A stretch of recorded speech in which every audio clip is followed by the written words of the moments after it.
बम की आवाज हर रात हमें जगा देती है। हम अपने बच्चों को कहां छुपाएं? हर मिसाइल के साथ दिल धड़कता है। ये कहानी है मिडिल ईस्ट की, जहां इजराइल और ईरान के बीच जंग छिड़ी और अमेरिका इसमें शामिल हो गया। 13 जून 2025 इजरायली फाइटर जेट्स ने तेहरान के आसमान में दस्तक दी। ईरान ने जवाब दिया। 100 से ज्यादा मिसाइलें इजराइल की तरफ दागी और फिर अमेरिका ने यह फैसला किया कि अमेरिका को इस जंग में उतरना है। 22 जून को अमेरिकी B-2 बॉम्बर्स ने ईरान के 3 न्यूक्लियर साइट्स पर हमला किया।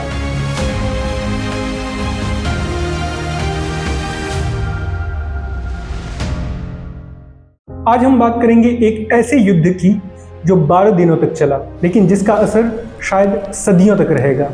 ये कहानी है मिडिल ईस्ट की, जहां इजराइल और ईरान के बीच जंग छिड़ी और अमेरिका इसमें शामिल हो गया। ये कहानी है तीसरे विश्व युद्ध की डरावनी छाया की, जो कुछ घंटों के लिए दुनिया के सिर पर मंडराई। ये कहानी है विश्व नेताओं की, जो अपने अपने हिसाब से इस आग को बुझाने और भड़काने में लगे रहे। और सबसे बड़ी बात, ये कहानी है उन लोगों की जो इस युद्ध के शिकार बने। वो फिलिस्तीनी, वो इजरायली, वो ईरानी, जिनके घर उजड़ गए, जिनके सपने चूर चूर हो गए। 13 जून 2025 इजराइल ने ईरान के साथ एक नया अध्याय लिखा, ऑपरेशन राइजिंग लायन के नाम से। इजरायली फाइटर जेट्स ने तेहरान के आसमान में दस्तक दी। उन्होंने ईरान के न्यूक्लियर फैसिलिटीज और बैलिस्टिक मिसाइल फैक्ट्रियों पर हमला किया। यह हमला अचानक नहीं था। इजराइल के प्रधानमंत्री बेंजामिन नेतन्याहू का यह मानना था कि ईरान का न्यूक्लियर प्रोग्राम उनके लिए एक अस्तित्व का खतरा है।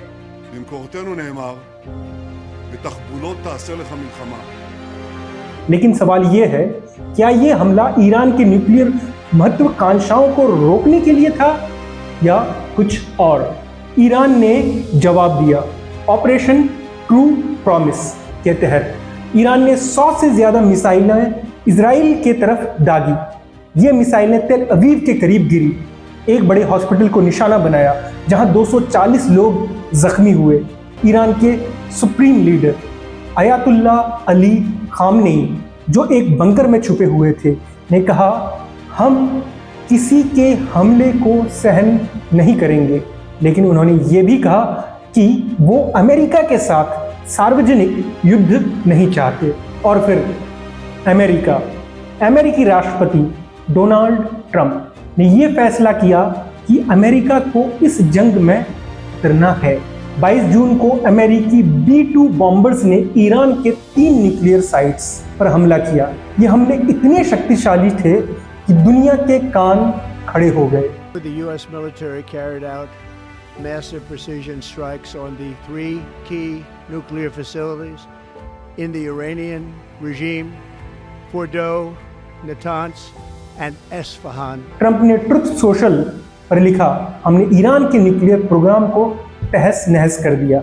लेकिन बाद में एक अमेरिकी इंटेलिजेंस रिपोर्ट ने कहा कि ये हमले सिर्फ ईरान के न्यूक्लियर प्रोग्राम्स को कुछ महीनों के लिए पीछे धकेल पाए। ईरान ने जवाब दिया। 23 जून को उन्होंने कतर में अमेरिका के सबसे बड़े एयरबेस अल उदैद पर मिसाइल दागे। यह हमला छोटा था, कोई जान नहीं गई, लेकिन इसने एक संदेश दिया कि ईरान चुप नहीं बैठेगा। कतर ने इस हमले को अपनी संप्रभुता का उल्लंघन बताया और कहा कि वो जवाब देने का हक रखता है।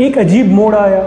23 जून की रात ट्रंप ने अपने सोशल मीडिया प्लेटफॉर्म पर लिखा, इजराइल और ईरान दोनों मेरे पास आए और कहा, पीस, PEACE, पीस। मैंने समझ लिया कि अब वक्त है। उन्होंने एक सीज फायर का ऐलान किया, जिसे उन्होंने 12 डेज वॉर का नाम दिया। लेकिन ये सीज फायर कितना पक्का था? कुछ घंटों बाद ही इजराइल ने ईरान पर और हमला किया। और ईरान ने भी जवाबी कार्रवाई की। अब ये सवाल उठता है, क्या ये युद्ध सचमुच खत्म हो गया या ये सिर्फ एक सांस लेने का वक्त है जिसमें दोनों तरफ अपनी ताकत जमा कर रहे हैं? और इस युद्ध के पीछे कौन कौन था? चलिए दुनिया के नेताओं की बात करते हैं। सबसे पहले डोनाल्ड ट्रंप। उन्होंने इस युद्ध को एक रियलिटी शो की तरह संभाला।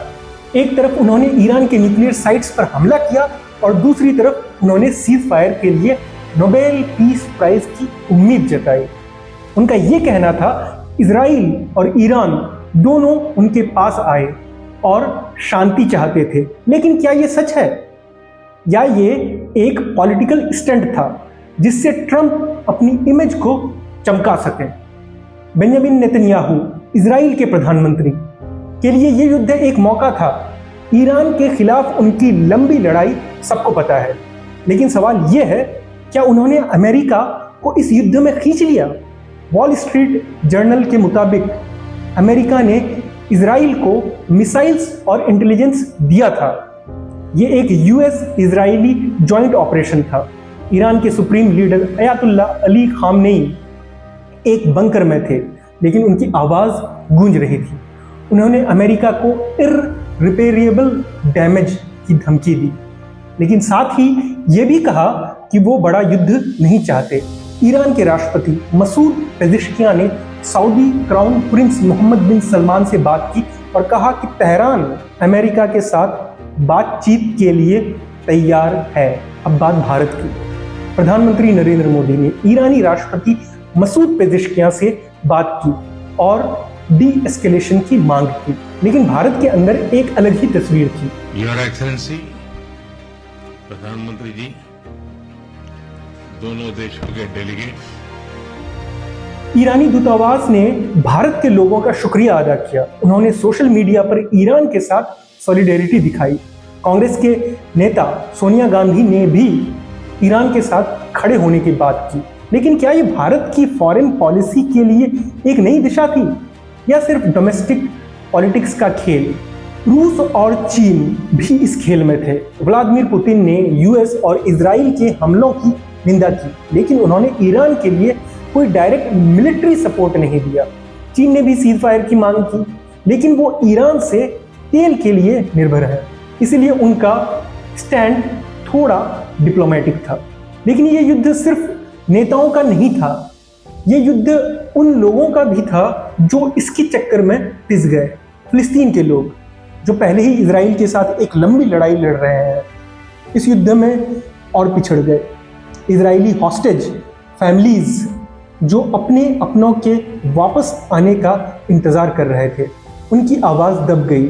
ईरान के लोग जो अपने घर छोड़कर भाग रहे थे, उनकी कहानी कहाँ है? तेहरान के रहने वाले नौजवान रज़ा ने एक न्यूज़ एजेंसी को बताया, हमें नहीं पता कि कल क्या होगा। बम की आवाज़ हर रात हमें जगा देती है। इजराइल के तेल अवीव में एक महिला मरियम ने कहा, हम अपने बच्चों को कहाँ छुपाएं? हर मिसाइल के साथ दिल धड़कता है। ये आवाज़ें हैं जो शायद दुनिया के बड़े बड़े नेता नहीं सुनते। तो सवाल ये है, क्या ये युद्ध सचमुच खत्म हो गया? ट्रंप का सीज फायर कितनी लंबी उम्र जिएगा? ईरान के न्यूक्लियर प्रोग्राम को कुछ महीनों के लिए रोका गया है, लेकिन क्या वो दोबारा शुरू नहीं होगा? इजराइल के लिए ये एक स्ट्रेटेजिक विक्ट्री थी, लेकिन क्या वो अपने पड़ोसियों के साथ शांति से रह सकेगा? और अमेरिका, क्या वो मिडिल ईस्ट के इस खेल में हमेशा उलझता रहेगा? ये युद्ध एक कहानी है जो खत्म नहीं होती। ये एक ऐसी किताब है जिसका हर पन्ना खून से लिखा गया है, और इस किताब के हर पन्ने पर एक सवाल है, क्या हम कभी शांति के लिए लड़ना सीख पाएंगे या हम बस युद्ध के लिए लड़ते रहेंगे?